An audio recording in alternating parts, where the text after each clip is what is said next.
Hello, Pod Smashers of the Internet, and we welcome to another live review of this month, Pokemon Legends Arceus is what we are going to be reviewing tonight. Once a month, we try to get together here on twitch.tv/80bitpodsmash and talk for 2 hours while playing, showcasing some gameplay, let's play style, a review of our game and what we're talking about. So we are your hosts. Penguin and Termite. I am Penguin. And I am Termite, indicated by the yellow names in our video. And we are normally a weekly video game podcast where gaming goes to grab a beer. And I have one this time. Oh, so I'm drinking a beer. I don't. It's fine. You didn't have to. I didn't warn you. It's okay. I might break to go get one later, but that's okay. The last bit of housekeeping is we will spin the audio of our voices off into a podcast as a bonus episode onto our RSS feeds. And if you're wondering what a crap I'm talking about, we have a weekly podcast that goes live every single Monday. We talk about various gaming topics. We just kicked off an awesome 3-part series talking specifically to non-gamers and how to educate them, why they might want to be a gamer, and all the fun things about gaming culture that we find endearing and love about video games. So check that out, and you can find all of that at 80bitpodsmash.com. That's our landing website where there are links to all of our social media outlets, platforms, and podcast sources for your listening pleasure. And you wanted me to actually start going first. Do you have anything to add before? While you talk, I'll switch my live stream over to my game. Yeah, no. It's the opposite. I play first, and you talk your review, because we got mine up, right? You hear sound, everyone hears sound and everything. That's a thing. Yes. I switched it over. Now we're back. So everything's fine. Nothing happened. Don't worry about it. Yeah, it's fine. So yeah, you can do your review, and I'll just play some Pokemon Arceus. And listeners, if you're on and can help us with figure out the sound and how whether or not it's working, then we'll get going here. Yeah, drop a line in chat, and Termite here will be on the tech side of things, helping the volume adjustments and such. What are we holding on for? What happened? You okay? Nothing. I am just making sure that I get my notes and stuff up. But yeah, you launch into it. Go for about. Did you want to show? You already showed off how we can switch streams and stuff, right? I did that. Yes. Done. Yeah, I switched over to me for a minute. I'm on the title screen, so. Yeah. So we're doing Pokemon, and just to make sure, and we did all the housekeeping. We have a podcast, demonstrate a thing, drinking some. Okay, great, awesome. Then sweet. You launch into it, and I will play the game. So tell me if you want me to do something in particular. All right. No, right now you just go ahead and play, because I'm going to talk in general. I am drinking a Dogfish Head 120-minute IPA. So I'm breaking out the big guns for this evening. Today is a special day, and this is the reason for the beer. Because today we got an extended trailer of the new Pokemon Scarlet and Violet editions coming, the official release of the next generation of Pokemon, which everyone kind of thought that Pokemon Legends Arceus was going to be that when it was first announced, showcasing Breath of the Wild style art and possibly the same engine. I would argue that it is the same engine, and but it had this weird moniker in its name, Pokemon Legends, Arceus. Is it going to be a different series? Is it going to be a spinoff? And then we realized, as the announcement progressed, that this is how I'm addressing the game. It's fine. This is set in the Sinnoh region of ancient times, before modern technology allowed Pokemon and humans to interact, before modern technology, Pokedex. So it's really, really cool to see the land of the Sinnoh region through this different lens. We've only seen it in the past with both the original Pearl, Diamond, and Platinum releases on the DS, and more modern, the re-releases, Shining Pearl and Brilliant Diamond on the Switch. But those are top-down view games, and now we're actually getting the full-fledged third-person kind of action RPG, if you will. I use that term lightly here in this game. I guess it's an RPG. It's very much an RPG. Kind of took the direction of Final Fantasy VII Remake, like taking this idea of a turn-based combat, which it still is turn-based at its core, but more action-oriented. It's more like you can catch Pokemon and interact with them without actually battling, and you obviously can't swim without a Pokemon. So it's really cool. I died in like 3 seconds. You did. So I played I haven't finished this game. I don't think you have either. It's a pretty meaty game.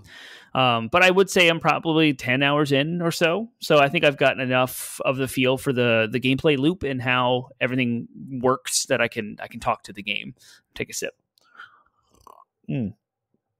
Ah. Yeah, I love that you have the visual up. So you were riding on a riding mount. So what is this game? This game is an open world Pokemon game, and it's not open world in its true sense in that you cannot just go wherever you want. The game does control, so there's where you go and what's next in the story, and gates you based on like there's a rock wall. You cannot get through that yet, so you're kind of gated there, as far as I know. What are you going to do with that? You don't know. Rock Smash! Look at him go! Ursaring. Gonna fight now. We like some Ursaring. So the game does have like, here's the next big area. You can explore the big area, but you can't progress to the next big area until you do the story beats kind of progression. Everything is still like, there's no voice acting. You still have to read everything just like the old days. And I think it's nostalgic, but a lot of people critique that like the Pokemon sounds are still they sound very much like just an improved version of the Game Boy ones, but I digress. Things I loved about this game are the open world aspect, the Breath of the Wild aesthetic, the kind of cartoony look to the game suits it very, very well. It's super fun. You can, like I said, you find Pokemon in the wild and you can approach them and you can do all kinds of stuff. You can be stealthy and throw food and lure them to you and then throw a Pokeball from the bushes and like catch them. Or you can just throw a Pokemon that you own out there and you can fight them like the old days and catch them that way.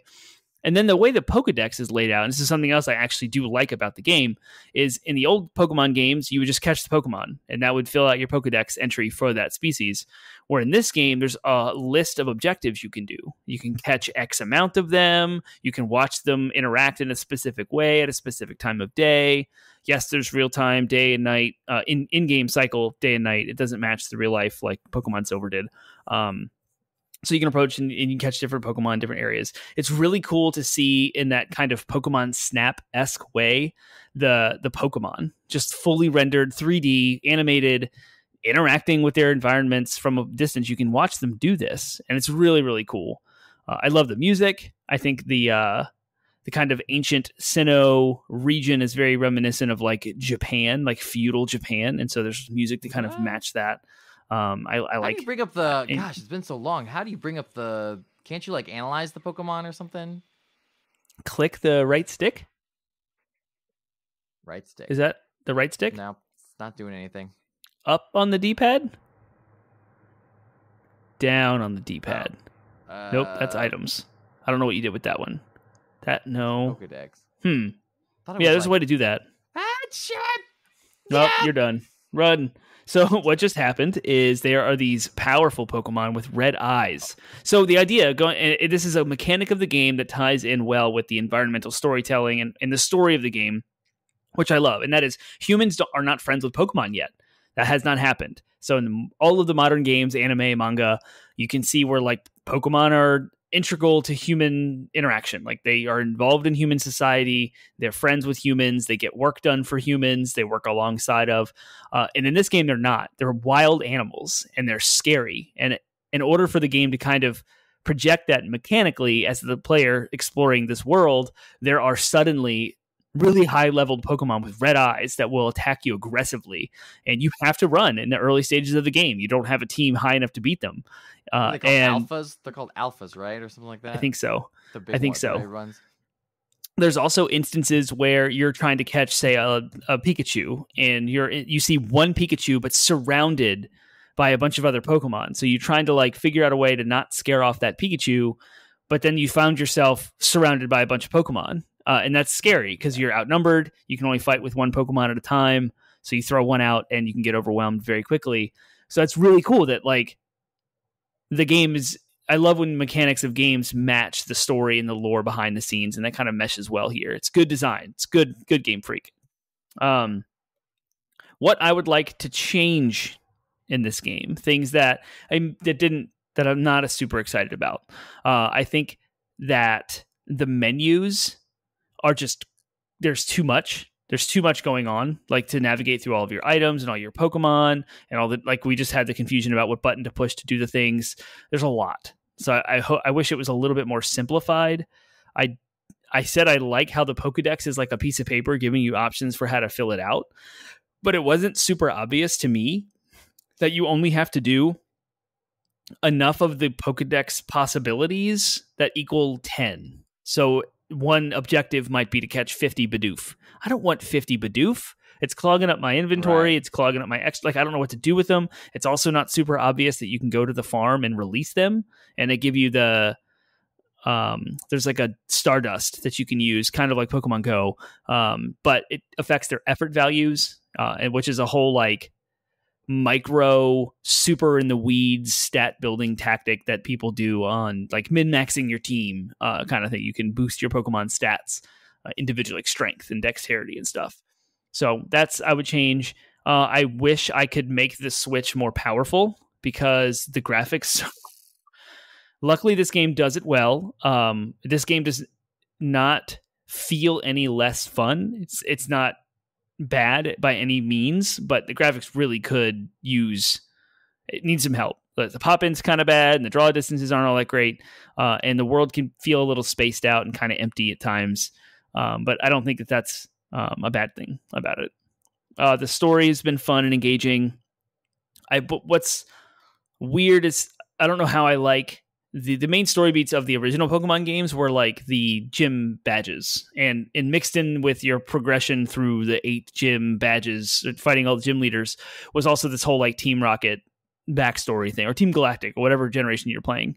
And in this game, you're like, you see Team Diamond and Team Pearl. I don't know their actual names in the game, and they have some story going on, but there are these Pokemon that are acting a fool, and you have to go sedate them, kind of like calm them down, and there's a reason behind it, and that's like kind of spoilery, and I don't really know the answer yet because I haven't gotten that far.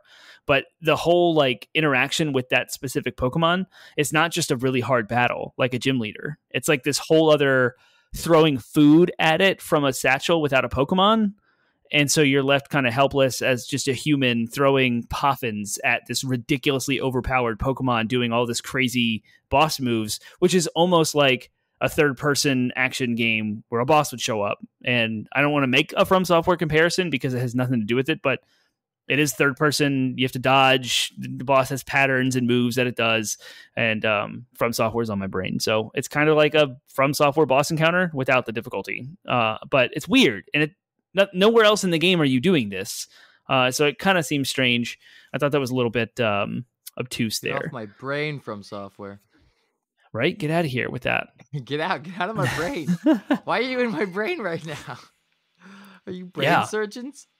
I'll probably have more thoughts. Like, this game didn't hook me. I kind of got bored of it quickly and moved on by other shinies.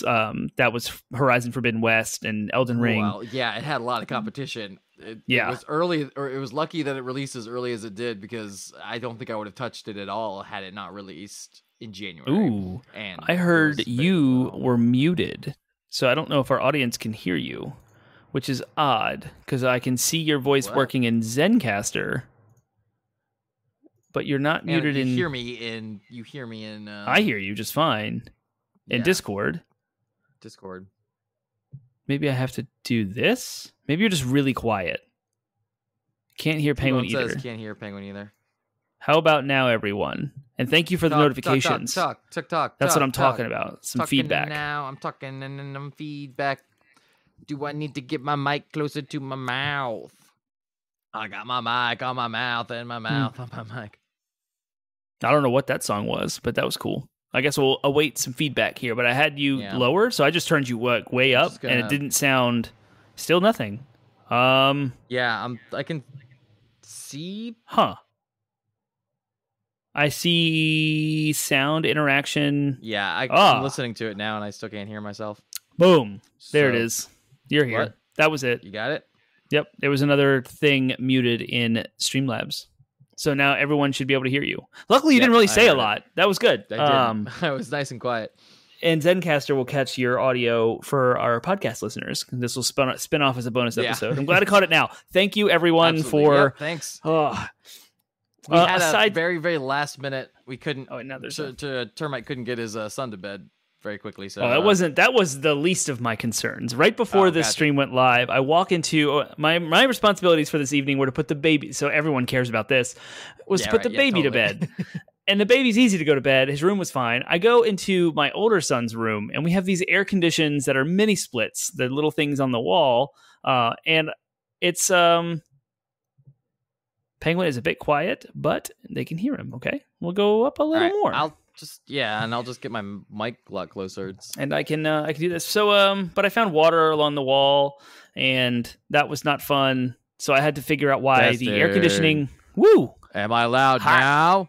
How about spicy? Now? Oh, T-Bone, I'm just gonna talk like this the whole time. Don't you tell me I'm quiet, God.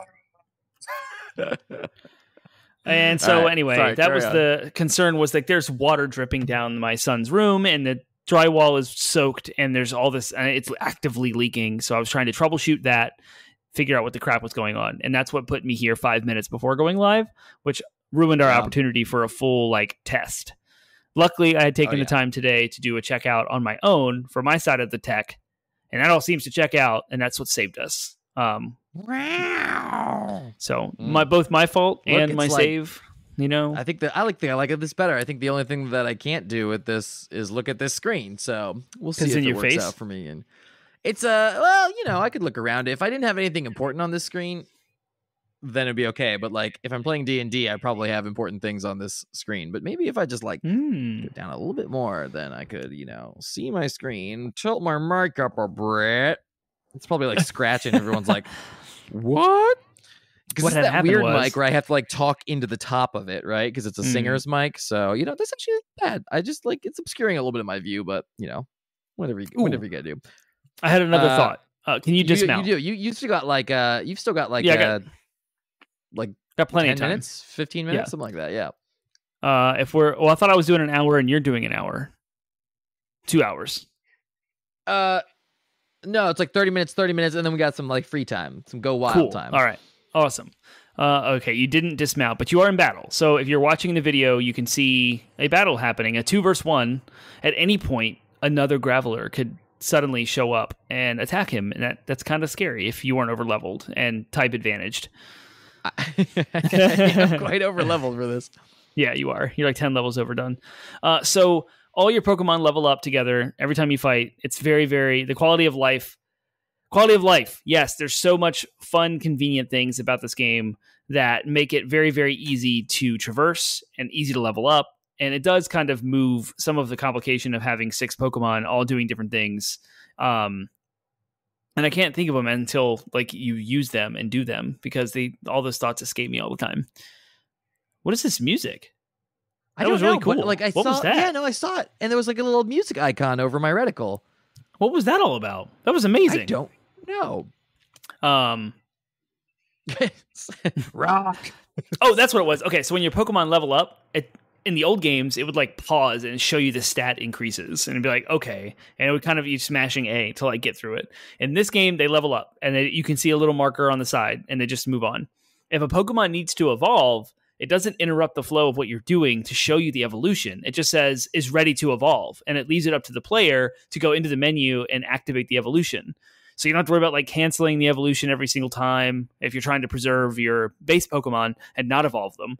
So that's really nice. And if your Pokemon learn moves, the move management for Pokemon in this game is awesome, and I hope they never change it.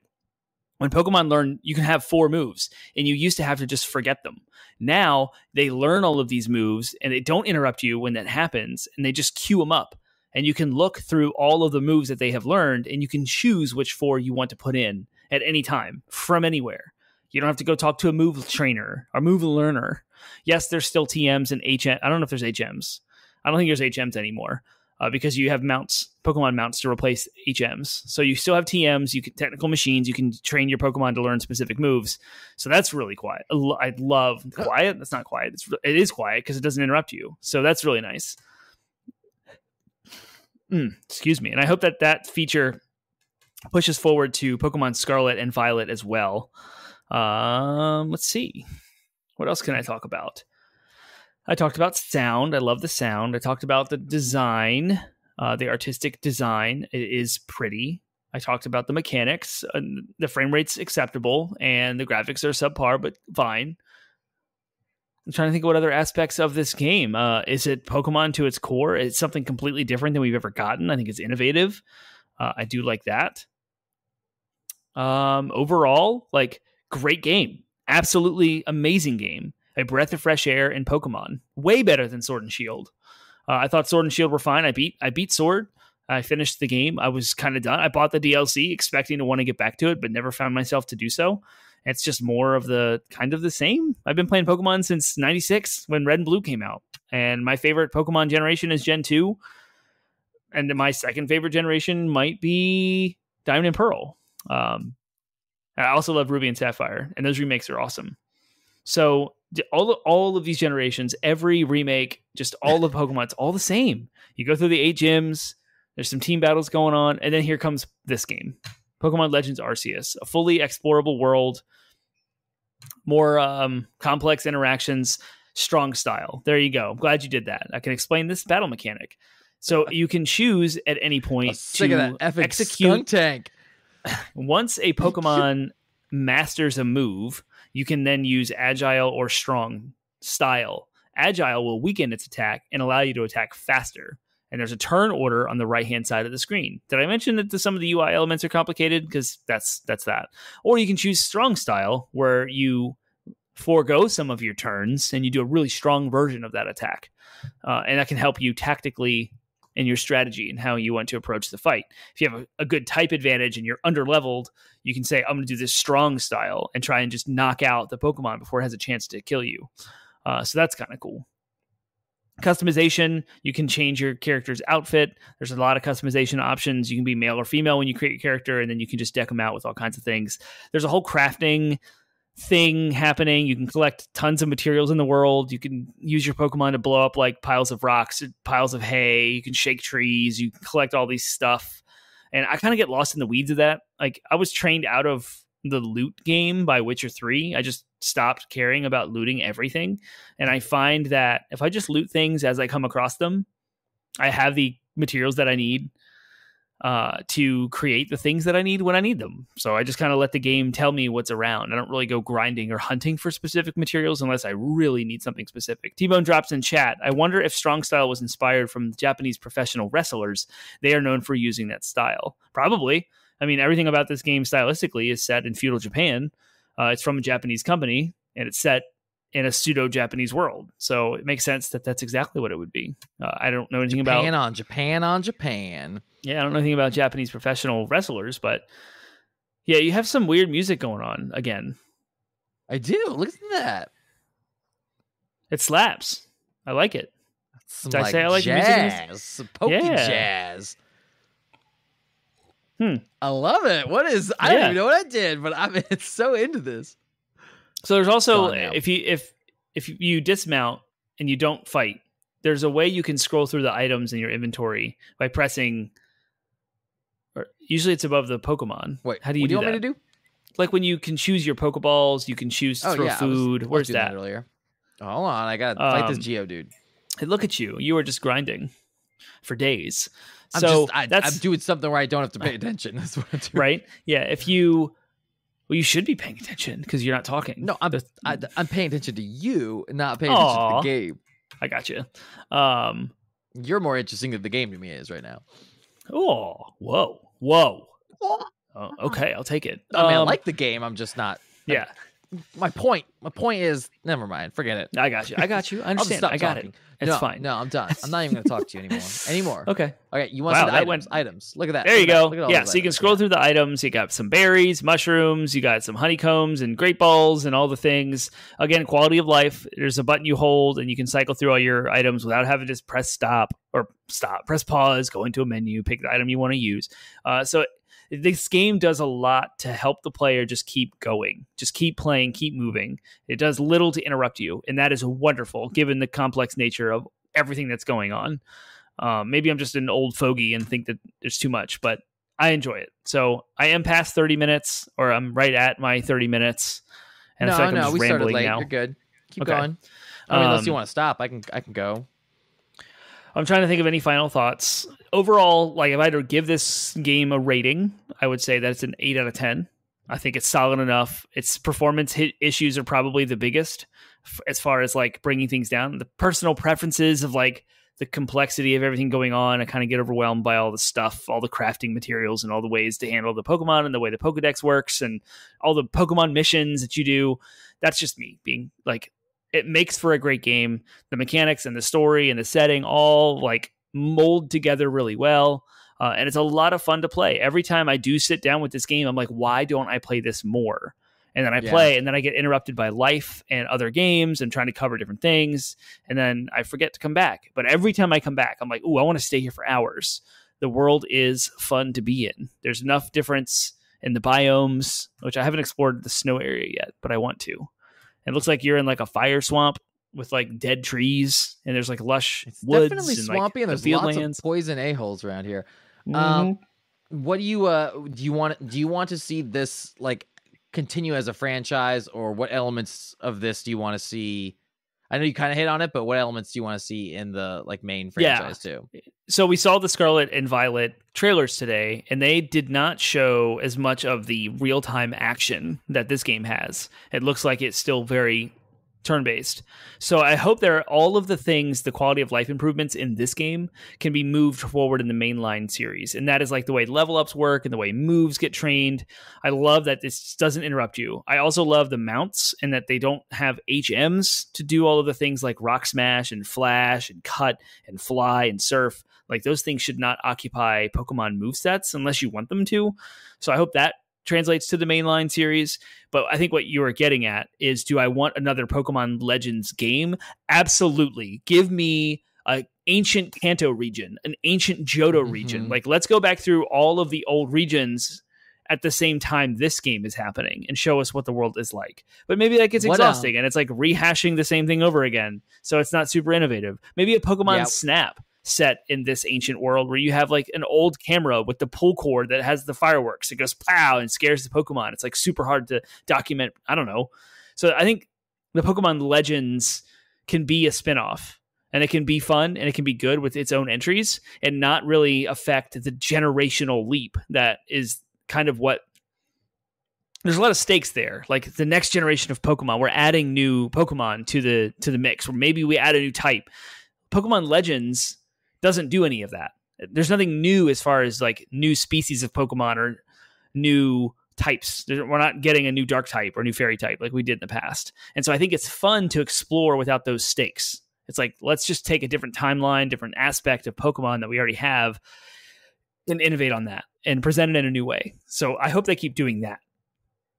Maybe they go in the future. Pokemon Legends Doxius. Deoxys, which is a different weird DNA like Pokemon that's kind of weird sci-fi, like futuristic, and like maybe it's eons in the future on like, well, I don't know, the Sword and Shield. I forget the name of that land. Galeria world. Or whatever. Yeah, there you go. Good pull. Region. Yeah.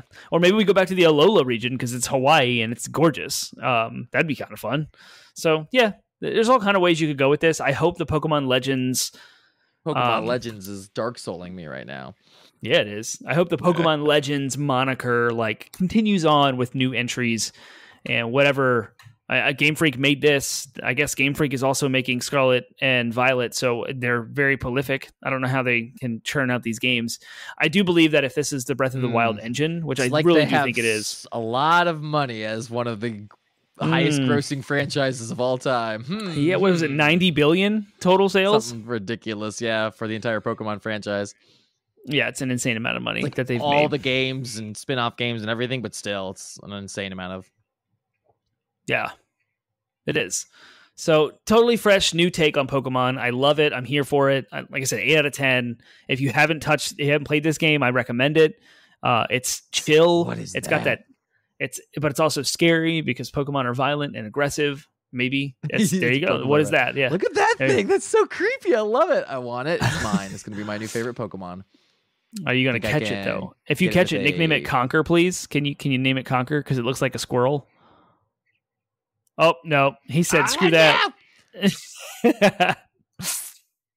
Oh, and you attracted the attention of a Ghastly. So there you go. Now you're fighting a Ghastly and this ridiculously strong Pokemon. Alpha It's a Pachirisu. What is a Pachirisu? Pachirisu. That's probably how you say it. I think you're right. So those who are listening, you know what a Pachirisu is. Ghastly also in the mix. How is ground strong against a ghost?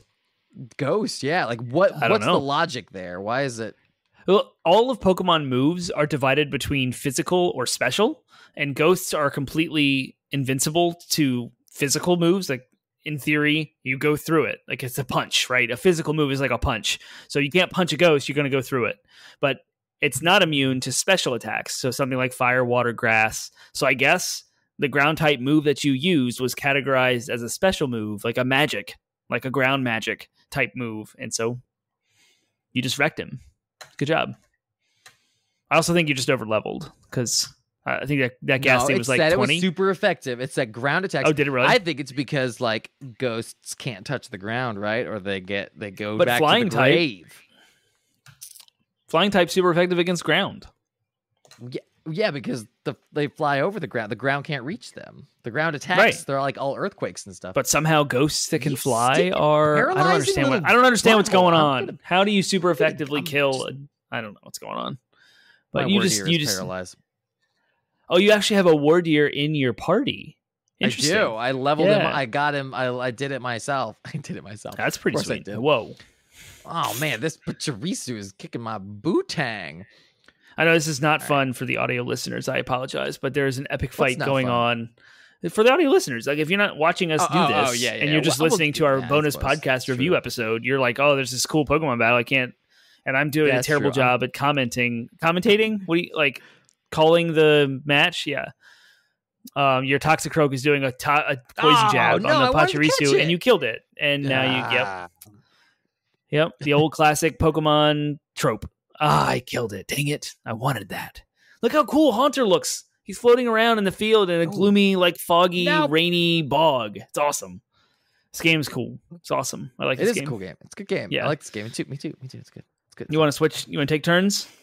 Yeah, hold on. Let me just... I don't know what else to say. I think I'm rambling now. I'm just going on and on. Can I use experience candy on a Pokemon? Oh, I can. Look at that. Of course, yeah. Oh, and it resurrects it too. Sweet. Oh, because you resurrected a Pokemon by leveling it up with rare candy? Yeah. That's crazy. So there you go, folks. You just learned something new. In Pokemon Legends, you can resurrect in old Pokemon games too. I've never tried it ever in the history of my entire life. I'm a 35-year-old man, has been playing Pokemon for over 20 years, and I've never tried to use a rare candy on a dead Pokemon. So kudos to you for trying. Get it. Get that Haunter. Gonna. And again, the music, it teleported away. It's teleported right on top of you. Oh, nope. You made it mad. You ticked it off. So close. Now you got to fight it. I'm getting See, there's that tension that it creates. Like the music calms down and like it gets you in the atmosphere and in the vibe. And then Haunter, some Pokemon like behave weirdly, and Haunter did a teleport. So he like disappeared and we thought we aggroed it, but it didn't. And then it appeared right in front of Penguin and it did get aggro at that point. And now they're having a Pokemon fight. And it's something totally unique. Like before, it would just be a random encounter, and then like you just fight them. Like so, this is so much more real. Like it brings that realism kind of factor to what Pokemon would actually be like, and if Pokemon were real. Like everyone's childhood dream who loved Pokemon was like, oh, I wish I could go out and find a Pikachu in my woods. That'd be awesome. And here it is. Like you can kind of I would have lost my mind. That's kind of if Pokemon was like this as a kid. Feeling. Exactly. That's the Pokemon feeling we'd all wanted for so long. And we were happy with what we had for a long time. But see, now I'm expecting it. Okay. But it's cool to finally kind of realize that dream we all had about Pokemon, forever ago. Mm-hmm. I snuck up on that Haunter and caught it because I got a stealth sneak catch thing. Perfect. Okay. I didn't realize I had got one at night. Oh, man. So much research is being done. Yeah, so there you go. Going back to the Pokedex entry, right? You're at night now, so you caught a Haunter from stealth at night, and those counted as different objectives towards the entry for Haunters, specifically in your Pokedex. And when those entries total 10, it's then marked as complete. Unlike the old games where like... I'm like I don't know.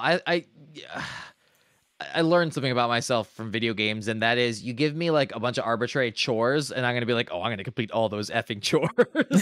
I'm doing that. Which I never would have thought about myself ever. Is that why you're a trophy hunter too, like me? Maybe it's something. Maybe that has something to do with it. But at the end of the day, it's something that I didn't really realize I liked to do, and this game kind of made me realize it. Well, this game and other games, of course, but this game like reinforced that that's something I like. Because a lot of people complained about that, like all those arbitrary chores. I'm sitting here being like, oh yeah, I caught a hunter at night. Yeah, and the chores coming from the Pokedex, though, right? Is that what you're talking about?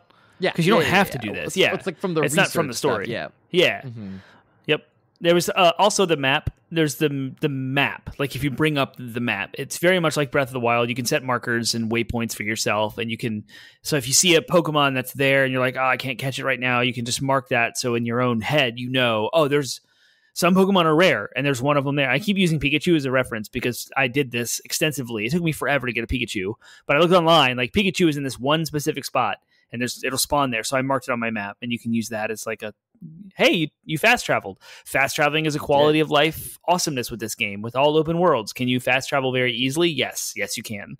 Fast travel back to your camp at any time, and there's waypoints across the map that you can fast travel to as you go, and yeah, so I love that aspect of this game too. There's lots to like. There's very little to critique. Complexity and performance is pretty much the only critiques I've got here. I want to find my. What are you doing? So I can sleep. Where can I sleep? I want to sleep. Know. One of these people I thought would heal your Pokemon, right? Yeah, you can talk to someone, and don't think I've ever been to this village before, so I don't know where I can. Take a bunk here. T-Bone says, yeah, this is the Pokemon game I would have dreamed of as a kid. I always used to imagine what it would be like in 3D before Stadium came out. Yeah, Pokemon Stadium was like the first time we ever saw 3D rendered Pokemon in fully animated form. And like, oh, this is amazing. But all you can do is fight. I want this full open... This is the Breath of the Wild Pokemon everybody was wanting, right? It's what they wanted Sword and Shield to be. Big open world. Breath of the Wild Pokemon. That's what everyone said over and over again. But that's a... But I like that they still like stood true to their form as far as the next generation with Sword and Shield, and that they use this Pokemon Legends as like a side shoot. I love that. Yeah, and same looks like Scarlet and Violet is going to do that. 30 minutes. So if you're ready to take over, then we can do that, and I can do my here we go. Let me just gonna go back to. I will. You just say the word, and I will click. Yeah, go ahead. Click the new scene. Go ahead. Back to base camp. Boom. Yep, go for it. Now we're at the title screen. We are looking at Termite's Switch, and I have it's been so long since I've played that I don't remember where I left off. Me too. I was like, oh man. Oops. We'll find out. So yeah, Arceus. Let me do my thing. We'll do my thing. Do your thing. Yeah, so I broke it up into different bits. You've already talked about the gameplay. You talked a lot about all the kind of new things with this game. It's very much a really good mixture of old with new, right? Like you said this. I mean, we were going to bring up the Breath of the Wild comparison because it's apt. This game was designed with the Breath of the Wild engine, so unlike other Pokemon games. But it's apt, right? In the sense, I think the biggest thing that they get right is the familiar blended with new elements, right? Like it still feels entirely like a Pokemon game, an entire Pokemon experience from beginning to end, but it has all the new features, the new experimental features that really make it compelling. So, obviously you talked about open world, stealth, crafting, mounts, exploration, and gathering and all that stuff. So that the gameplay is kind of solid in that regard.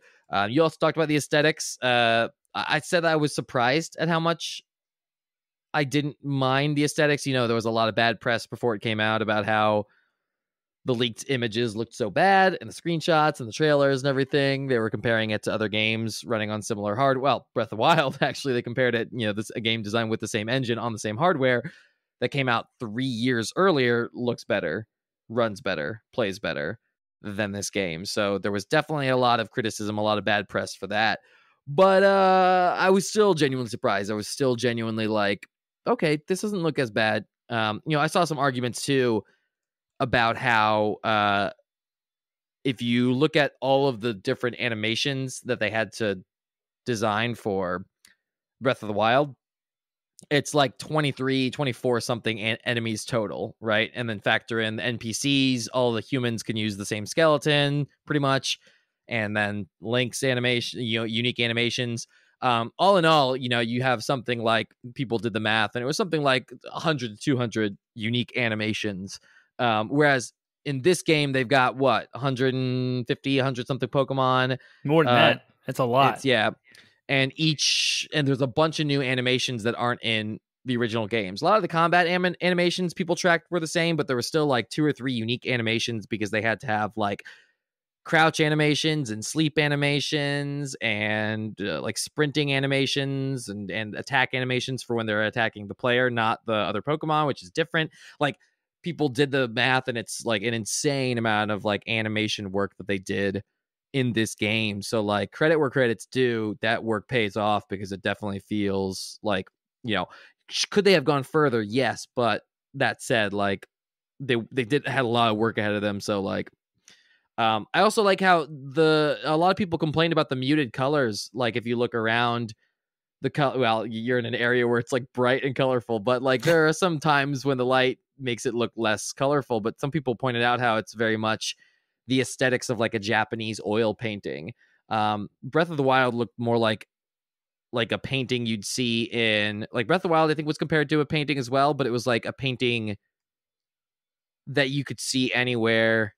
Whereas this looks very much like that Japanese samurai style. Like, everything, like, it looks a little flatter, and that if I had a reference image, I would pull it up. But like, go look at like Japanese like medieval paintings, and I think that that's what they were trying to go for, especially considering the medieval look, right? The medieval style that they're going for, which I liked a lot as well. I liked the creativity of like, how would we take this technology and make it like nascent, right? Like, what does a nascent Pokeball look like? And I loved the firework as opposed to the little like the like technology. Yeah, the only downside was they like didn't go far enough, I think, in some regards. Like, you literally get handed a like cell phone, and that's your like, it's like 2 steps forward, 1 step back, right? Like, they've got a camera that looks like it could be ripped right out of like the 90s, and then they've got like basically a cell phone. I know Arceus gives you the cell phone, and so it's okay because he's like a time god,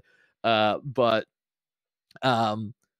so like, that's forgivable. But I was annoyed at some of the anachronisms, and like, he's like wearing a lab coat, which is so like, the first person you see is like a professor in a lab coat, and it's like a little bit anachronistic, but that's okay. It doesn't need to be. It's Pokemon. It doesn't need to be like historically accurate to. It's not going to be historically accurate to medieval Japan, but I still found that a little bit disappointing. It's like, I don't know what the line is. Like, what's the line of like, okay, this is clearly fantastical and that's okay, versus like, feel like they could have been more creative with the professor's clothing, right? So I digress. I do feel like I wanted more. Well, so the frame rate, I think you had hit on the frame rate is like problematic sometimes. And I agree, though, yet at the same time, I think it's only because I'm mostly spoiled from PlayStation 5 at this point. So I don't think this frame rate would have bothered me back in 2017, like when the Switch came out. In fact, I guarantee you, if I were to go play Breath of the Wild right now, I would feel differently about the frame rate than I did in 2017 when it came out, right? Yeah. I haven't actually really touched it since then, and I think that it's going to be a little bit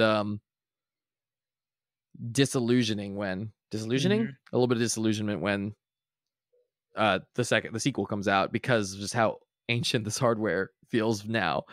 I do feel like I wanted more customizations. I was actually like a little bit. I was both. At first, I was surprised at how much customization you could do for your character with the clothing. I was like, "Oh, this is awesome! I love this system." And then, the realization dawned on me that a lot of it was just reskin, like recolors of the same clothing. Did you know you can like craft like, more and unlock more as you go? I'm sure. Yeah. Well, that's part of my, unfortunately, part of my critique comes from the fact that I haven't finished the game. So maybe I just haven't gotten far enough, and that's okay. I accept that.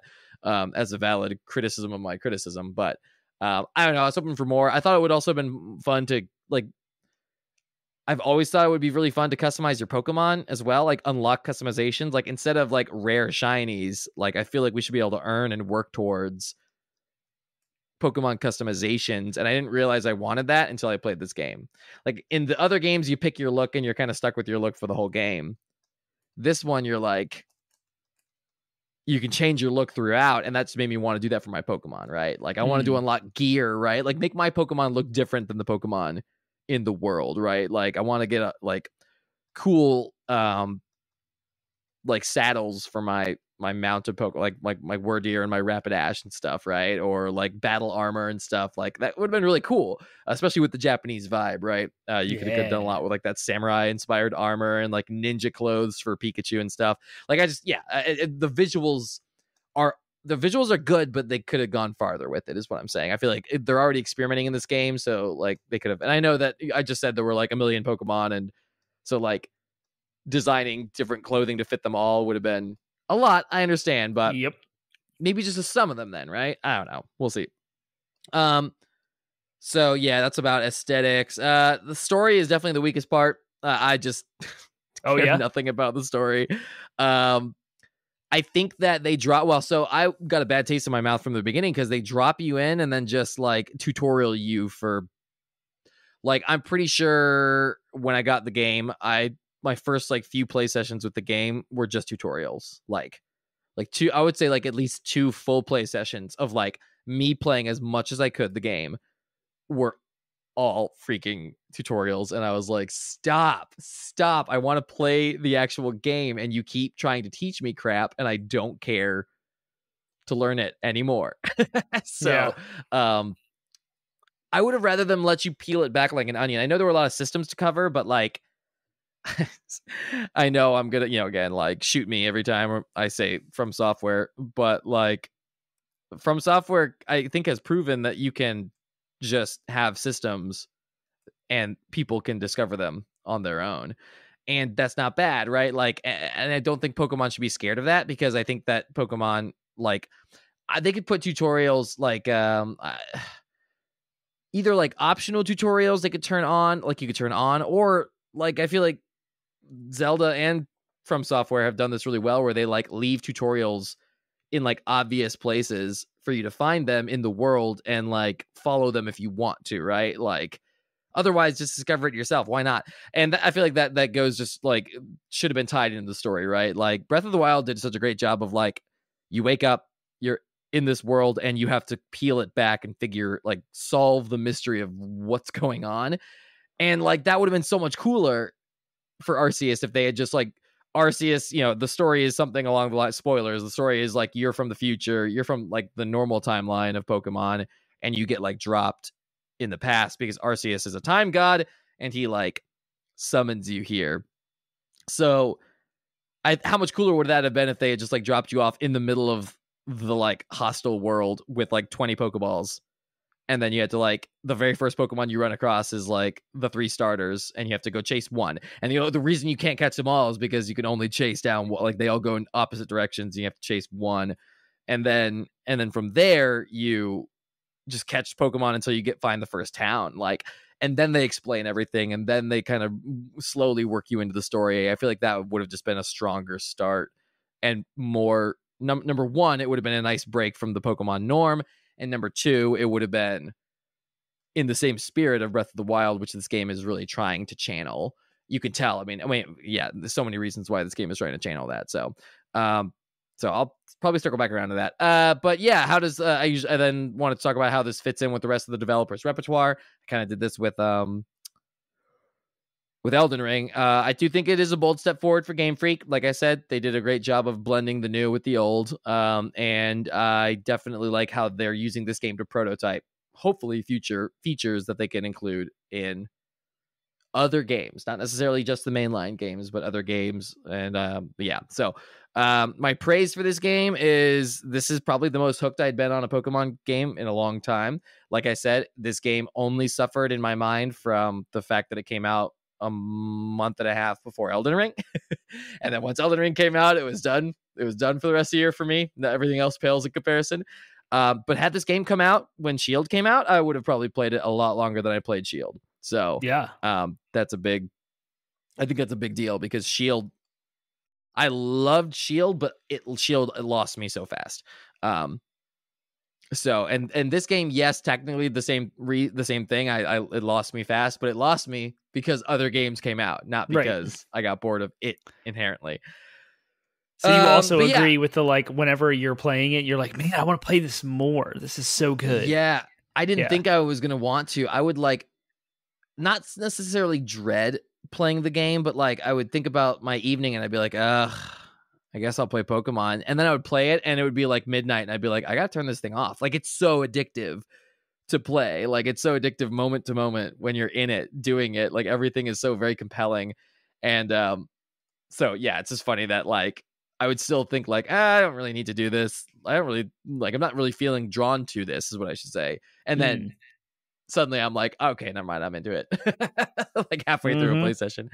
So I'll say that, you know, a lot of my praise, other than I do think I agree with you with some of the menu complication, but like I'm not that much of a stranger to menu complication. A lot of games I adore have menu complication. And is it annoying? Sure. But is it tolerable? Yeah. Pretty much all the other new elements, though, I found engaging.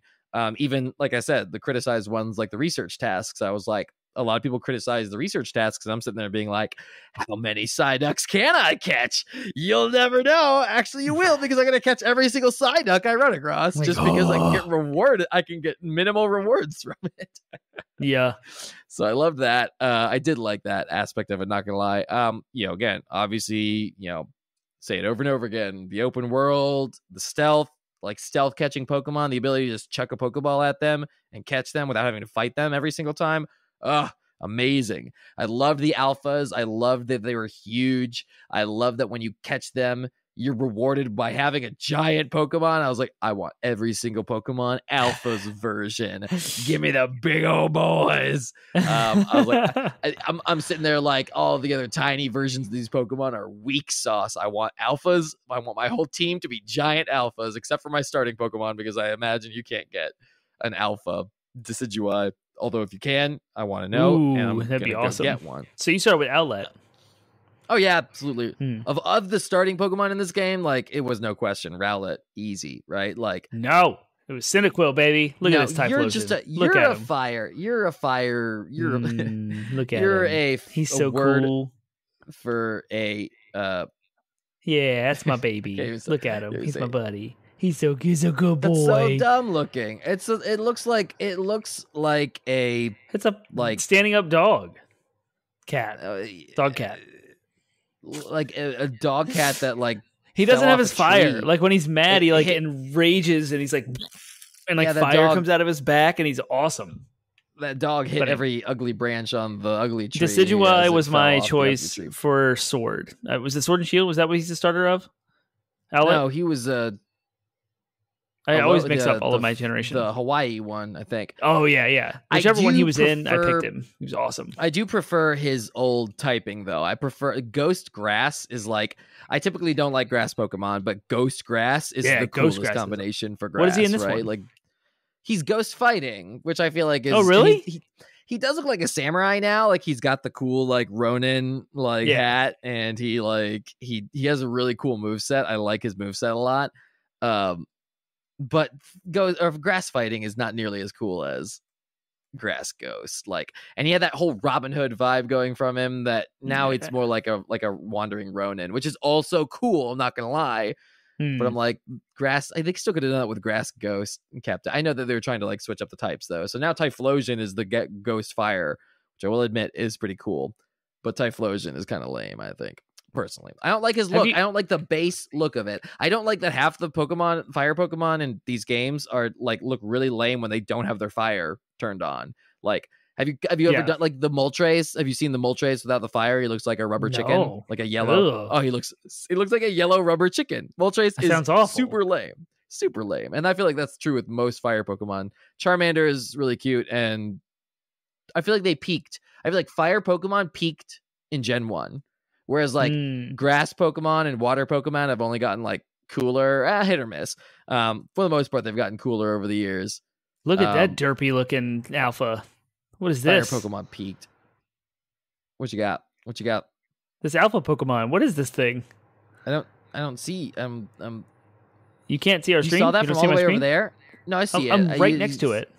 There's a wall. Oh, wall range. It's a walrus. Yeah. It's a derpy looking Yeah, thing. because Yeah. mine is delayed. I'm seeing what the that's right. what the fans are seeing. Yeah. Yeah.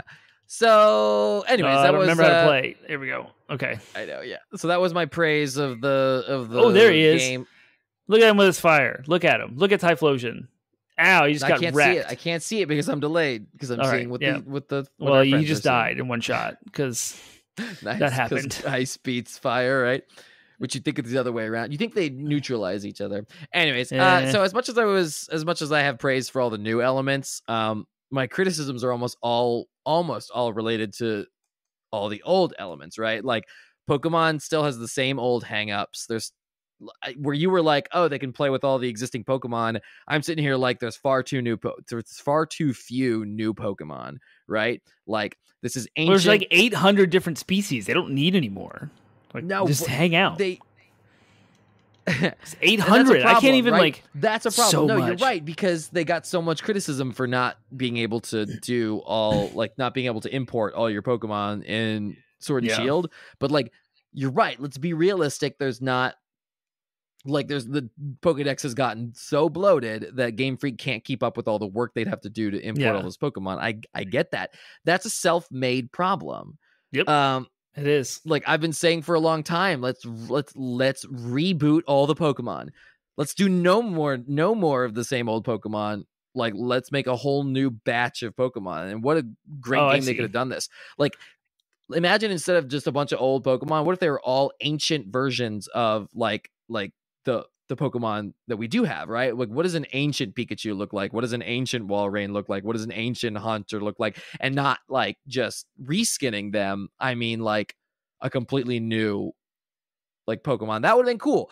But I get where people criticize Game Freak. You know, the argument is, well, development time would have been longer because they would have had to start from scratch. I'm like, yes. So right, like start from scratch like every other video game developer when they're like reimagining a franchise. Like I don't know, it's just Pokemon has been able to really just sort of skate by on its old assets forever, as you mentioned, or as people mentioned, with the sound and the animations. And so anyways, that is just definitely a aspect of criticism. Like I'd mentioned again, criticism, the story was awful. It's fine when you're like in the middle of it, like where I was at now, and like you said, trying to like the like boss Pokemon, that was fine. But I'm so disengaged from the beginning because of those stupid tutorials taking forever and like being so meaningless. And Pokemon really falls back on some like just unfortunate tropes of the genre. I do understand, before people start yelling at me, the games are designed for kids. I get it. I'm not expecting like God of War style storytelling from Pokemon. I'm not expecting Senua's Sacrifice. Thank you. Shane likes sharks. Shan likes sharks. Says the cutscenes are entirely too long. I agree. Like, but anyways, I'm not expecting Senua's Sacrifice in Pokemon, right? Like just beautiful, meaningful storytelling. But like, I don't know. I watch kids shows every day with my son, and I see much more variety in storytelling in like Go Dogs Go or Paw Patrol than I do in Pokemon. Like Pokemon is like freaking paint by numbers now at this point, storytelling wise. It's like, here's your rival, but he's not a rival. You guys are like frenemies, but like not actually frenemies. You guys are best friends, and he's going to suck and get his butt kicked. And yet he's going to like do it with a smile because he's always so positive. Oh, and here's the cool person that teaches you cool stuff. Oh, and here's the professor. They're like quirky, but also knowledgeable. Oh, and here's the scantily clad lady whose body proportions are simultaneously absurd and also not attractive at all to an adult human being, because we're still making a game for kids. And they're going to be quirky and funny and amusing. And you better not go to 4chan later, because there's going to be like tons of artwork of them that nobody should ever have to see. So that's Pokemon in a nutshell. Every single story. There's always a bad guy. They're doing bad things. They're corrupting Pokemon. Stealing And Pokemon, they're trying to summon, doing bad stuff to the always, world. There's almost wrecking always the like world. an evil legendary Pokemon, and then there's good legendary Pokemon that are stopping it. What happened to my chaotic neutral legendary Pokemon? Like there was Mewtwo in the original, and he was kind of bad, but also not. He's more like lawful evil. This Walrein like, is driving me insane. You not are getting your butt kicked. He's paralyzed and weak, and I'm throwing balls at him, and he's not. It's gonna get it. It's gonna get it. Oh, anyways, so and then Mewtwo, but then you have the birds, neutral. right? The birds were all chaotic neutral for sure. It's like those Pokemon. Whenever like Sword and Shield disappointed me because it was like, oh, here are the like cool protectors of the Galarian region, and we're gonna catch them, but like we're gonna catch them on their terms because they're gonna be cool with us. It's like the legendary Pokemon should be like the biggest, baddest dudes around, and it should be like a chore to catch them, but also an epic battle. I don't know, whatever. I'm digressing now. I was also, this game was, they were doing so many new things. They were doing so much experimentation. I really think Pokemon needs an overhaul of the combat. Like Pokken Tournament is awesome. Like, I mean, it's a game that's got its own problems. Yeah, you caught a Walrein. But like that was so intense. But the moveset, like the what they do with the moveset in the fighting game Pokken Tournament, like I thought was really fun. Like I only played it for a few minutes, but I was like, oh, this is cool. They like map each of the abilities to a different button, and then it's like real-time action combat with like an RPG twist. I was like, that would work so well in Pokemon. There's like, I can envision it and like describe it in like 2 sentences. It's just like you swap between your Pokemon, you have like a slow down mechanic like Final Fantasy VII Remake, and you still can access the menus, or you can shortcut the buttons to your bars, just like Final Fantasy VII Remake, and it would work so freaking well with the Pokemon format as well. So I was really hoping they could, like, I feel like Final Fantasy VII Remake should be the prototype for the move from turn-based to real-time combat, and like you could still run around as the trainer, and then as soon as you throw your Pokemon out, then you take over the Pokemon's body. Like that makes so much sense to me. It's what you're already effectively doing. You're in the turn-based games, but it's turn-based, right? So I don't know. Although I will say the ability to move around with your character while your Pokemon are battling was also, for someone who's ADHD like me, I was like, yay, now I can like jitter and jump and dodge neurotically while fighting Pokemon. So yeah, I feel like overall I can sum up my criticism as saying like everything I liked was the new stuff, and so I'm like, just let's inject some new DNA in Pokemon stuff. Yeah, and because of the old like grind, I've been doing this Pokemon grind for pretty much longer than like half my life. It's been like 25 years of grinding Pokemon games over and over again, pretty much the same thing. So I'm ready for some change. Whenever I play Pokemon games, it's like I burn really bright and hot, and then I fizzle out. Mm-hmm. Like, and this game, admittedly for different reasons, but nevertheless, it's almost always the same thing. And then coming back to it is such a chore. Like I never got the DLC for Pokemon Sword and Shield because I was like, ugh, I don't want to do this. I don't want to go back to this.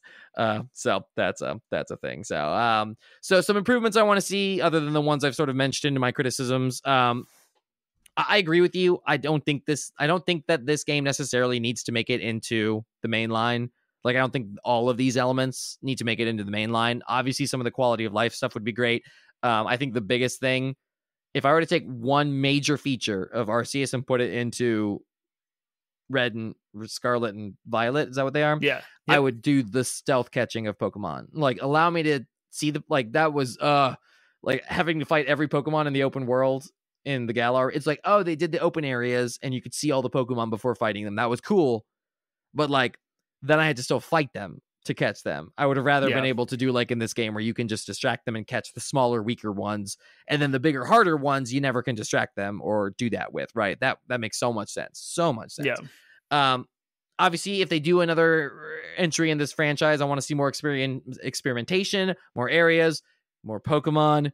I want to see fewer tutorials. Obviously, as I mentioned, drop me in the world, let me explore. I would love to. One of the things I liked about this game was giving my Pokemon something to do outside of combat, right? They can gather for you. You can ride them. I want more of that. I want everything in this game to be augmented by the Pokemon, right? And I want to level those abilities up. Like, as I level up my Pokemon that I can mount, let them go faster, let them jump higher, let me be able to fly on the flying ones after they've reached max level and max strength. Let me be able to swim on the swim ones that can, once they've reached max strength. Like I think of the flight in Horizon Forbidden West, and like imagine doing that, put on like a Pidgeotto or a I think you can do that in this game, can't you? Can you? Maybe I just didn't get far enough. Yeah. Right. But not just mounts, like stealth. Like allow me to get let Pokemon cast Haunter should be able to cast like a darkness spell on me, and it or invisibility or something, right? Like the ghost I should be like take a spectral form and it should enhance my stealth. Or other like ninja Pokemon, right? Like Greninja, like should be able to I should be able to or he should be able to like swap places with me and then be a log, and then I'm behind the Pokemon and can catch them, right? Like stuff like that, where it'd be like their abilities should enhance my abilities to do stuff. Even fast travel, like make fast travel something you can only do after you've caught an Abra, right? Because they can teleport. Just like tie all these things. Crafting, let me get like Pokemon that help me craft things better, or gather things better. Not just like every Pokemon can gather, but like some Pokemon gather better, or some Pokemon like you get bonuses to gathering, or can gather in big areas, or Pokemon can find nodes that you're looking for, right? Like you can tell a Pokemon, I want these items, you show it to them, they sniff it and they go like find it for you. Like that's what this Pokemon does. That does it? Look at the little sonar, like beep beep beep beep beep. You'll see in a sec. All right, fine. Like so, okay. I just didn't get far enough. You see on some of this stuff. You don't have this mount? Nope, I don't have that one yet. Oh, that's cool. Well, there you go. Okay, so there's one thing. So more of that kind of stuff, right? Don't let it be tied to a mount, though. Make it so that I can send the Pokemon to go get stuff for me, to go gather for me, right? Ooh, that'd be fun. Yeah, exactly, yeah. There's always ways you can do it. Like there should be Pokemon breeding. There should be Pokemon. I should be able to some Pokemon should be able to increase my social stats, right? Like I've been playing a lot of D&D, obviously, right? So I'm thinking there should be people that won't talk to you unless you have certain Pokemon. I know there's quests to get certain Pokemon, but those people who already talk to you. Like there should be entire quest lines that are barred from me because I don't have certain Pokemon yet that I have to talk to. And they're like, oh, wow, you're cool. You've got this. So, I mean, T-Bone's talking smack in chat. He says Termite fights level 50 champions. Penguin fights level 20 pups. Yeah. I fought the skunk, dude. No, I fought the level 50? It was level 45, so yeah. I got the level 50 walrus with the 80s You're perm. also farther along. You're farther along than me, so that's true. But my Pokemon are the same level as yours. Grindy McGrinderson. You're sorry that I feel compelled to complete everything in the game. I guess I'm just more of a completionist than you.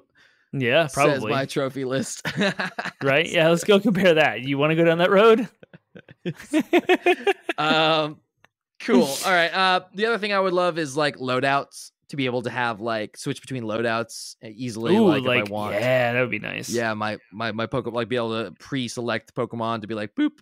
And in general, just being able to swap out Pokemon more easily. I was thinking if they had a feature where what I hated was that you'd pull up your research list and you're like, oh, cool, I've got this research, I'm in an area where I could do this research really easily because now it's night. So let's say it's nighttime.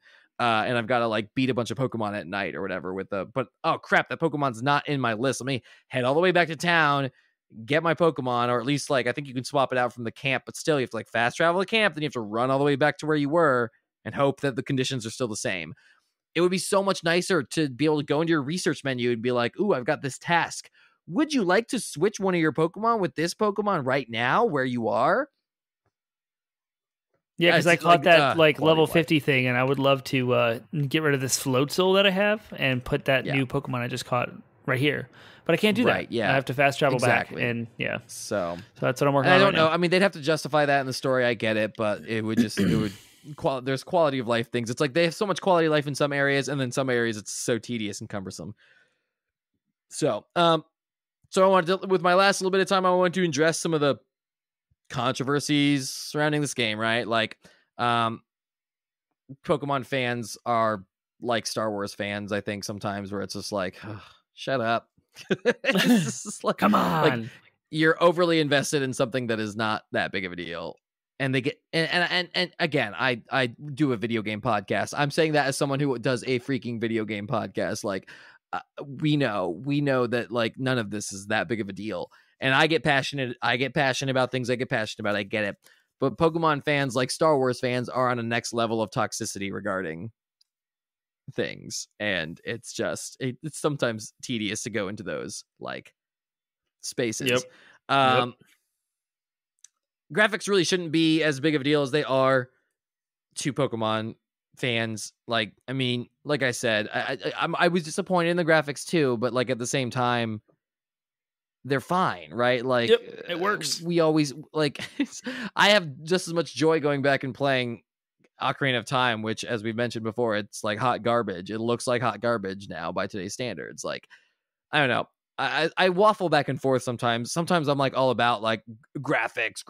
Oh, it looks so good. And then other times I'm like, so what? It looks good. Like the magic of that wears off 30 minutes into playing the game.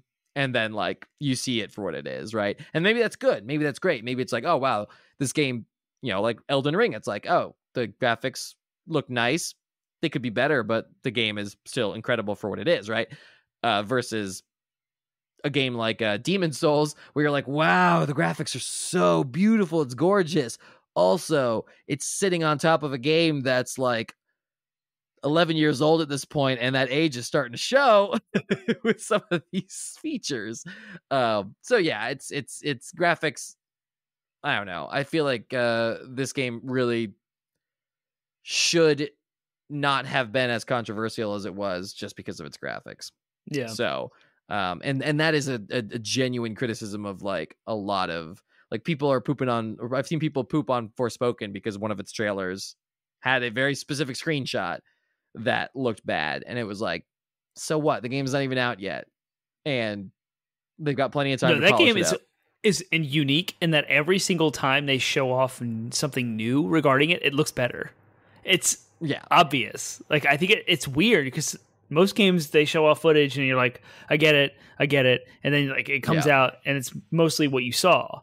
But this like Forspoken has changed so much since they first shown it off to now, and it's getting better and better and better every time. So I will say, well, there was like a curve, right? Like Forspoken was like, when they first showed off, I mean, granted, all we saw was like tiny clips, most of which were probably cinematics, but nevertheless, like what we saw in the very, very first like teaser when it was still Project Athia, and it was like, oh wow, that looks beautiful. And then there was a trailer that came out later that was like, okay, the game looks good, but the the models of the characters look something was off. Like PS4 gen. I think those are getting better though. I've seen, like, from what I've seen, the latest footage is looking better. So yeah, I mean, it's just it's a tough thing because developers have to really curate their footage of what they show. Like they can't.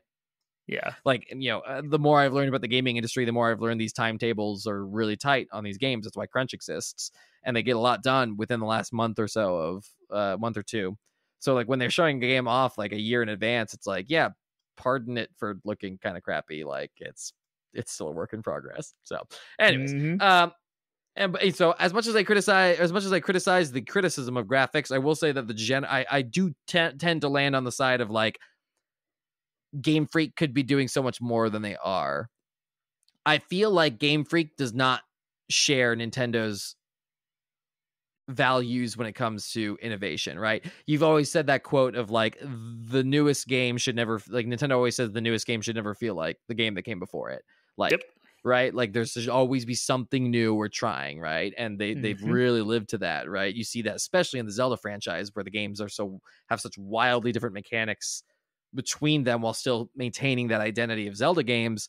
I don't see that from Pokemon. I see minor, tiny risks each time, tiny incremental risks, and never the big sweeping change. This game being a bit of an exception, probably the best exception, but still, it's just like, you guys, like, this game is proof of concept. You could do so much more while still maintaining the identity, and that is so much more in line with Nintendo's values. I just don't see that from Game Freak, and that is, I think that, like, I don't want to call them lazy because I feel like that's unfair, because I don't know how to make a video game myself, and so I can't really say whether someone's being lazy. But just from what I see compared to what the rest of both what Nintendo's doing internally and what the industry is doing externally, Game Freak strikes me more as like a Activision Blizzard EA kind of incremental, just get the next thing out so we can rake in the cash, as opposed to Nintendo's constant innovation and trying new things and taking huge risks and letting them fit themselves fail and then picking themselves back up and kicking butt with the next, and always seeking, like, let's do something new and do it in the best quality. Like, I don't see that from Game Freak. Yeah, it's like an Mario annualized Odyssey and franchise. There's always some Pokemon experience that comes out every year, whether it's a remake or a new entry or a spinoff. There's always something Pokemon related every year. You're right. Like, that's the Activision model. It's, let's keep pumping out Pokemon because it sells and it makes a lot of money. And it's such a weird, for being so iconically Nintendo, it's so antithetical to what Nintendo has built, right? Yep. Like, I'm not saying that Nintendo absolutely does not distance themselves from Pokemon, but maybe they should. No, they shouldn't, because it's raking in cash. Like, who am I kidding? The game rakes in cash. But it's synonymous with Nintendo.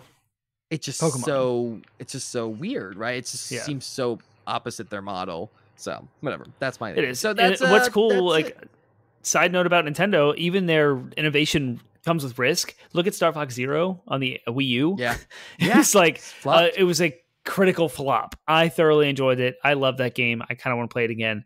But that's what they did. They had to innovate something. They couldn't just come out with Star Fox 64 2. They had to do something entirely different. And anyway, I digress. But that's cool. Nintendo. No, that's fine. I'm done. That was pretty much all of the notes I had. And I'll just sort of say and recap my thoughts. Overall, I did like this game a lot. I want to see more. I want to see them continue to push the boundaries, kind of part and parcel of what I just said. I want to see them continue to push the boundaries, continue to take big risks with Pokemon, shake it all up, right? Like rip out. Pokemon is so stagnant right now that you could rip out the core of everything and redo it all. And that is, I think, the right direction, right? Like, not all of it, but rip out like much of what we would say is identifiably Pokemon, and just keep the core of catching mons, like, keep that childlike tone. I'm fine with the child. I'm not sitting here saying we need the gritty. We don't need Pikachu like with a cigar in his mouth, beating up punks to get like the information on the Poke terrorists, right? Like, we don't need that. We just need that childlike tone can still be maintained.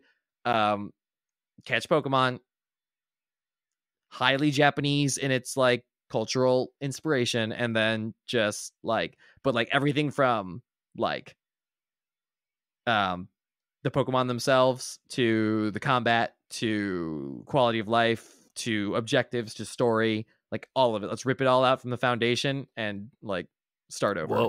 And that would be great. I think that would be great. I think that would be what Pokemon needs at this point. But it's not going to happen. I acknowledge that's a pipe dream. So for now, let's just get more. I will be eager to get more Pokemon Legends games in both the hardware we have now and whatever hardware we can get in the future.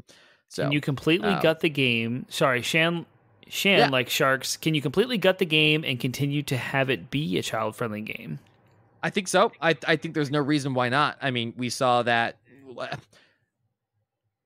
tone is easy, right? Like, maintaining a tone of a game is easy. We see so many, like, so much variation in like kids stuff, right? I mean, just I'm not even talking about video games. I'm talking about kids stuff, right? Like, my son went from watching a show about dogs who rescue people to a show about dogs that like drive cars, and both shows feature the same premise and yet are wildly different in their tone, in their humor, in their animation. Like, it's the same premise, and yet it's very different, and like it's a different experience. And yes, I apparently watch a lot of kids shows. You can let that say what it says about my parenting, but I don't think that like, I think that tone is the easy part, right? Like you don't, I could take the exact opposite end of the spectrum and say like God of War 4 versus God of War 3. They both have that same very adult, very mature, very gritty, violent, aggressive, and yet God of War 4 changes everything else about the format of what God of War is, and yet still is identifiably a God of War game and still has similar themes, but is still like deeper and more interesting. Like what I'm saying when I say gut it out, I say get rid of all of the like frivolities of the story. Keep the childlike wonder, the childlike magic, and the childlike content, but like make it deeper and more interesting. Make it actually tell stories and themes that matter to kids, right? Like Gary dealing there was more grit and realism in Pokemon Red and Blue than there has been in any other game since, because of one person, Gary Oak. Gary Oak is an a-hole and taught a generation we of all kids had a karaoke in our life. We all had Gary Oaks, and Pokemon taught us how to deal with the bullies, be the better and the person, rivals in our lives. Right? You just be better than them. You just, like Pokemon inspired a generation of nerds to like become tech billionaires that would then employ the Gary Oaks in their lives. Like that is so anyways, I'm not saying that it has to be that. I'm simply saying that like there's lots of issues that are relevant to kids out there, and Pokemon no longer addresses any of those. It just is like it's like, don't worry, the person who's supposed to be your rival will like always like be fine with you kicking their butts constantly. And like, no, I don't know, it's weird. So anyways, yeah, I think they certainly can keep that tone and yet completely overhaul the game and everything about it. Rant over. Thanks, Shan. I also agree. That was a good prompt. Yeah, that was a good prompt, and it was a wonderful analogy to look at God of War and how they changed their entire tone to grow with their audience and continue to be like adult, but also extraordinarily different between God of War 3, which was very like macho toxicity. It was like, look how adult we are. Yeah. Ooh, and then I'm like a big man. to go into like, wait, let's look at what growing up as an adult male as a father would look like in the world and like deal with anyway. It's great. So like that analogy can totally be applied to children's games. Like I think even Animal Crossing New Horizons is an evolution in what can be completely innovated in the franchise of Animal Crossing, still appealing to children but also adults. So you can totally be real. Animal Crossing is just prepping. It's a game that preps children to pay off their mortgages. Yes, like with it's a capitalist just training program. This is boot camp for capitalism. Yeah, right. Get a job, kid, and pay off your mortgage. Do a bunch of chores. It's the real truth. Exactly. Do a bunch of chores until you pay off your mortgage. We're gonna make choring fun. Yay, chores. No, I get your point. Point. Yep, it's great. Good point. So cool. Cool. Well, I don't really have much else. I don't really want to. I mean, I do want to keep playing on like a doing something with my life level, but I don't necessarily want to keep playing on the stream where all I do is apparently fight level 20 pups. not those real mons. Not fighting those level 90 legendaries with my Rapidash T-Bone, my Ursaring. So I'm good. Well, that's cool. I mean, no, we're only an hour and a half, man. We got a whole another half hour to play. Up to 2 hours. It doesn't have to be 2 hours. I like it. All right. So there's a satchel. I have lived my here. life never stepping it up, T-Bone. I'm not going to start now. Whoa. Too real. All right, I'm going to fight this thing with a Pikachu, and I'm going to hopefully one-shot it. So I've been doing, like, the whole time you've been talking, I've been looking at side quests, because this game is very prolific, and it's side quests. There's tons of side quests. Find a specific Pokemon. Find a specific item. Give me those craft the things. Side quests. Like, blah, blah, blah, blah, blah. So the whole time I've been, that's it. I've just been doing that. That's all I've been doing. I don't need no Witcher 3 in my Pokemon. I don't need to find the were Pikachu that bit the lady and the mistress, Well, his mistress, But he got bit by a were Pikachu. amongst Chained that him are up in these a cool basement. these cool lost satchels, and those are if you're connected that's what I to the wanted. internet, you can like I guess when someone's dead or I don't know how they get like, trigger, faint. but they have to do with if you get someone fainted, else's. Yeah. And that's really cool. So it's like an asynchronous online thing. It's someone else died in this aspect, this exact spot in the world sometime in their game. And that information gets propagated to the internet. In my game, it's someone's death spot as a satchel to pick up. And it's full of items. Yeah. And this person that I just picked up a quest for asked me to go get a satchel. And I just did. So I thought that was pretty cool. And I'm going to fight this matchup because I'm a Bamf. And that's what I do. Kids, if you're listening to this and you want to know what a Bamf is, ask your parents and they will give you the correct sound answer. that Nightcrawler makes when he teleports in the old Oh, yeah. Look at that. X-Men comics.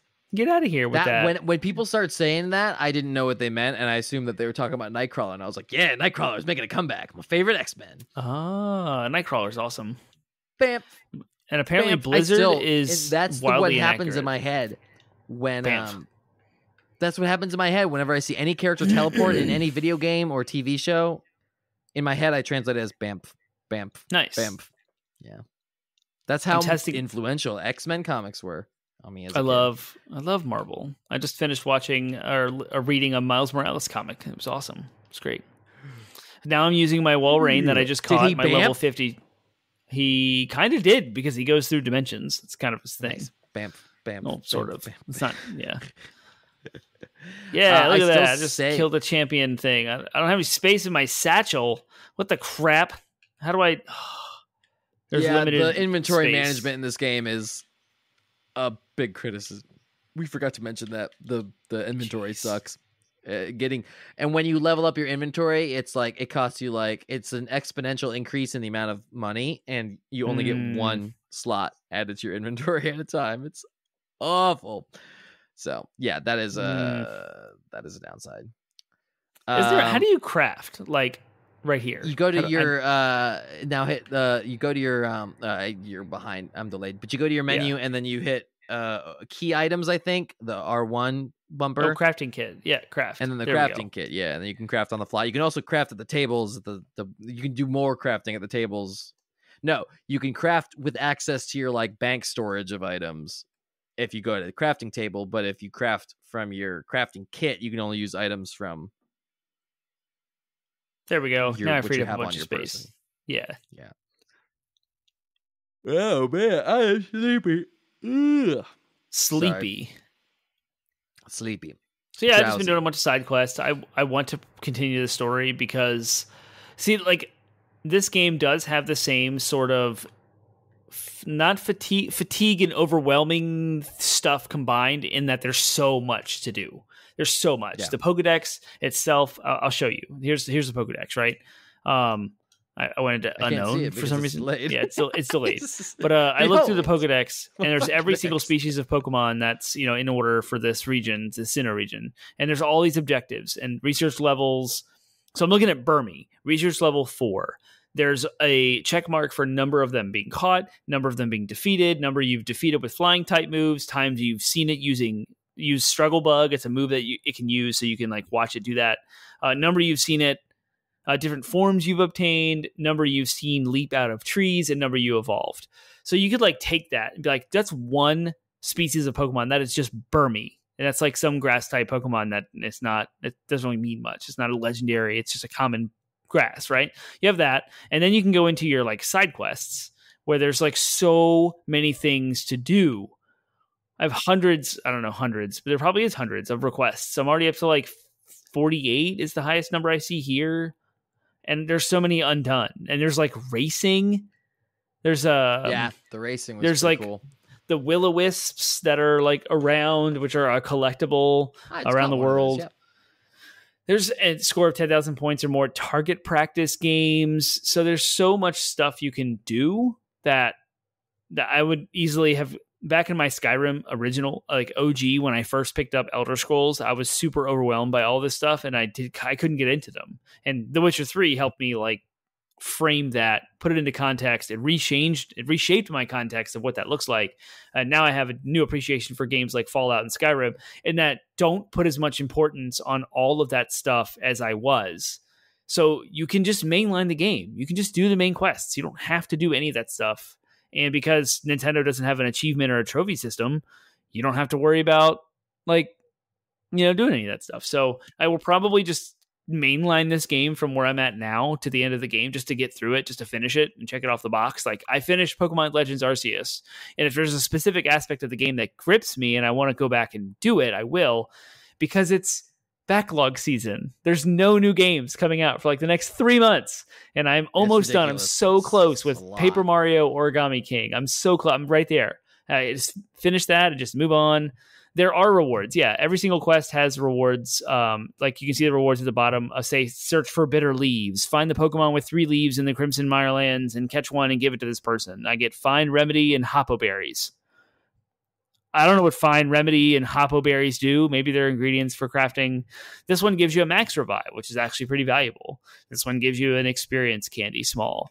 So yeah, like all the little side quests give you something, but there's no overarching like you did all the side quests. Here's this legendary item or this access to a legendary Pokemon. The nice little icons next to your Pokemon when you've completed their things, and that's nice. It literally is. It's nothing, but it's satisfying to look and be like, yeah, I've completed all the research for all my Pokemon, and so they have a nice little Pokeball icon next to it. Oh, that one, yeah. So here's the Pokedex. I'm looking at it now. For those who are watching visually, you can see like Burmy does not have the Pokeball, Parasect does not, Bibarel does not, Psyduck does, and that's because research level is 10. And if you look at this grid, what's not obvious is that you only have to complete a number of things within this combination matrix that's going on here to reach level 10. And that's how you get the completion. So you don't have to do all of it. Like I can just go murder a bunch of Combees and I'll get a check mark for that and probably get the next. I could go kill 4 Combees and go from level 6 to 10 because of the second row. It's hard to explain if you're not looking at it, but each row has a level of objectives. So number of them caught, 1, check mark.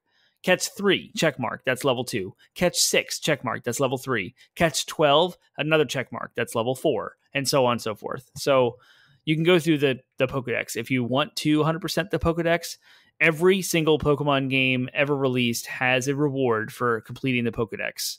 And some are awesome and some are not, and I cannot remember any of them because I've never done it. So there's that. Backlog season. I'm going to finish Arceus. I'm working on my Switch backlog. I got a lot. Also, Shan Lake Sharks, thank you for the follow. That was 40 minutes ago, and I just realized you followed me. So thank you. And I think you were the one that texted me and said that we could not hear Penguin. So you were paramount in our tech situation. So thank you for everything. I hope you're still here. Shan. I hope that's the case. I think Sharks all that much, but well, Shan likes them. So you got to get on her level. I'm glad someone needs to like Sharks, because otherwise Sharks are pretty disliked in general, I think. I mean, I'm not. I got a smiley face from Shan like Sharks. Nice. Shark Week happens and it's a major thing. It's so all over. That's the only time people like Sharks. Otherwise, if I'm in my D&D campaign, like my druids aren't shapeshifting into sharks. They're shapeshifting into like bears and stuff. They can, but they're not. Dude, it'd be pretty sweet to have a shark. You can't. That you could roll a Have shark you seen? druid, and we could do have an you seen Sharknado? I have. Legendary. I'm not saying that sharks are unlikable. I'm just saying that. Oh, okay. That you don't like them. I don't like sharks. Okay, and gotcha. Very few people that I know like sharks. Although maybe they don't tell me that they like sharks, or you never know. Man, this has been a tangent. I hope this is clearly someone you know, so I hope that they're cool. Yes, they're awesome. Otherwise, yes. I've made an impression that is less than stellar, I imagine. You're totally fine.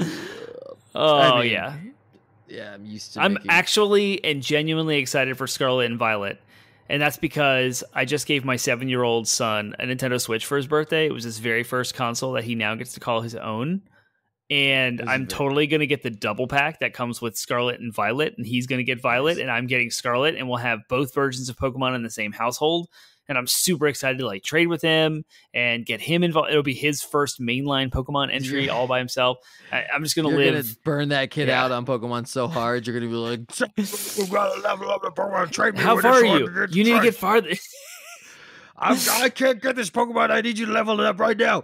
You have till 3 o'clock to level up that Pokemon and trade it with me, or you're grounded. Whoa.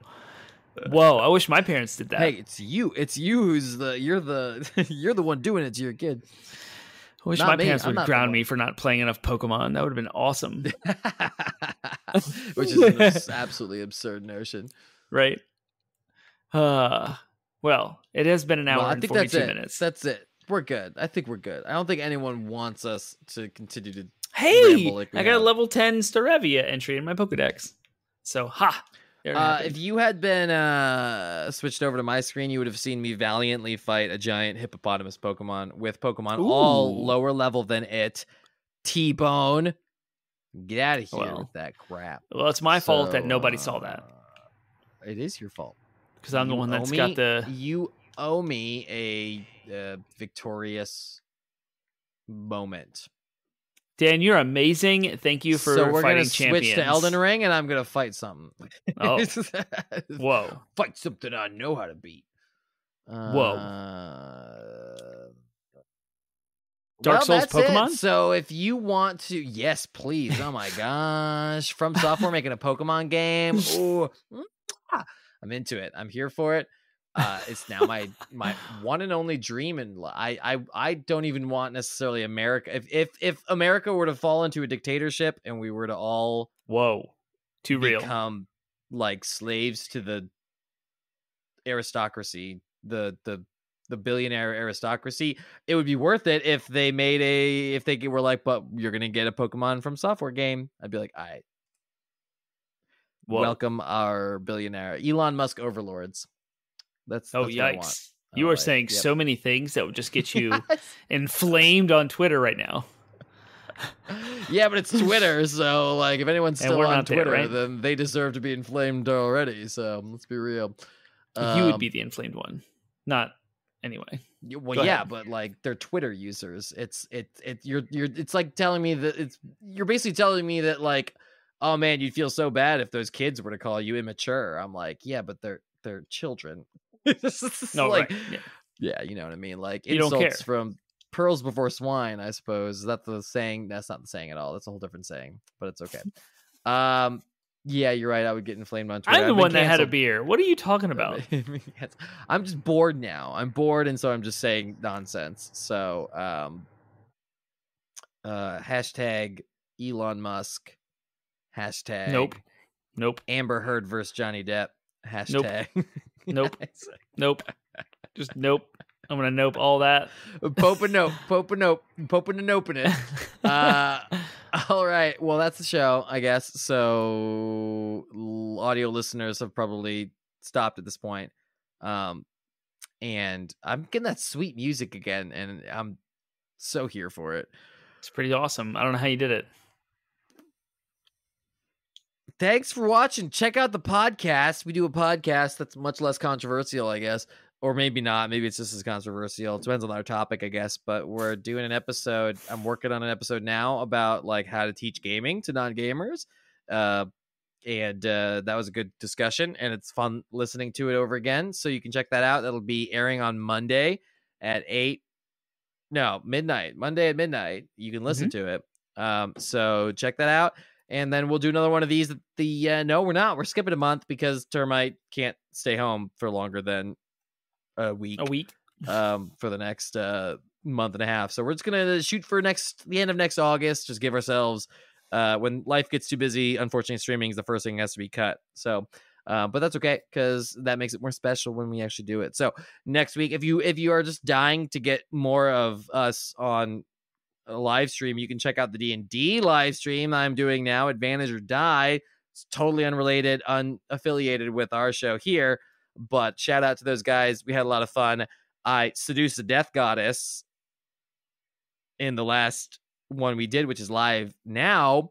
So you can go to Advantage or Die and watch me seduce a Death Goddess. It's like 2.5 hours into the live stream. It's D&D, so it takes a while. So like get over it. Just skip ahead to 2 minutes and 30 seconds, and you'll get to watch me seduce a death goddess. That's what you get when you're a bard and you roll a 25 in persuasion. Whoa. It's a lot. Yeah, it's a lot. It's enough to persuade a goddess to kiss you and send you back to your body. After you died to a giant because you peed in his lake.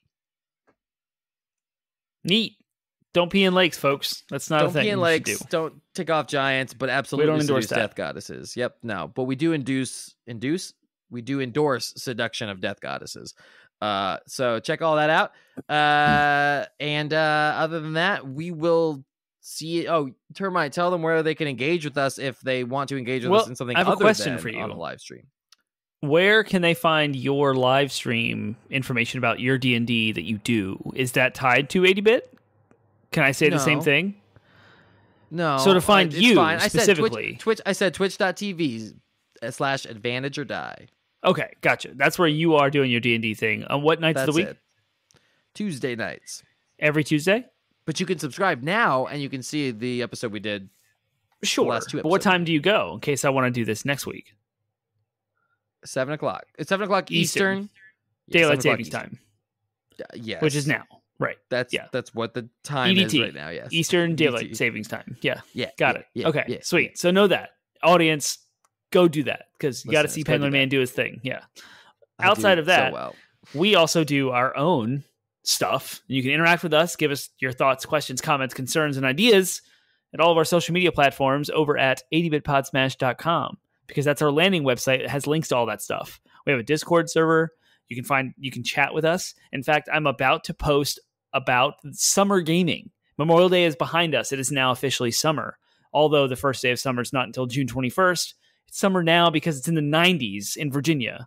It's insane. It's way too early for it to be this hot. It's awful. My air conditioner is leaking and blowing up because it's so hot. I can't keep up. It's dumb. But I'm dying to play like Wind Waker. And I'm dying to play Mario Sunshine. What is it about GameCube in summertime? I don't know. But you can chat with us about that on Discord.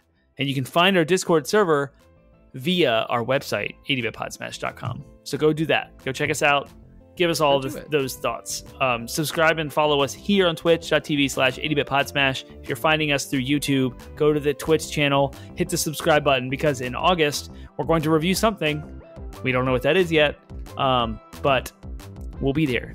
Because July, Termite disappears into the vortex. There's nothing else. There would be nothing better. There'd be nothing better than our audience to tell us what they want to see us review. And do it now so that I have the month of July to attempt to play it. Especially if it's like a Vita or a Switch game, which is portable and I can take with me on my trips. Because if you tell me what you want to hear, what you want to see, that'd be awesome. So let us know, audience, ideally, what you want to see. We both played, and if not, something that one of us has played and the other can do something the other has played. Yeah, we did a split review. Of doing a split review, yeah. But so we'll find something. Open all kinds of possibilities. But when we came up with this idea, it was still early enough in the year that nothing had gotten delayed yet, and we were like, we're gonna have so much to review, and then everyone got delayed. Yeah. Now we don't have anything. And you're playing Ghostwire Tokyo. I'd love to hear a review of that. Yeah. So we'll see. I want to get Sifu, so maybe we can do a split of Sifu and Ghostwire if no one responds. True. Now that Sifu's got an easy mode, and I can actually play it because I'm a wimp. And I play easy mode. We'll see. It's all up to y'all. So let us know. 80bitpodsmash.com. See you next week.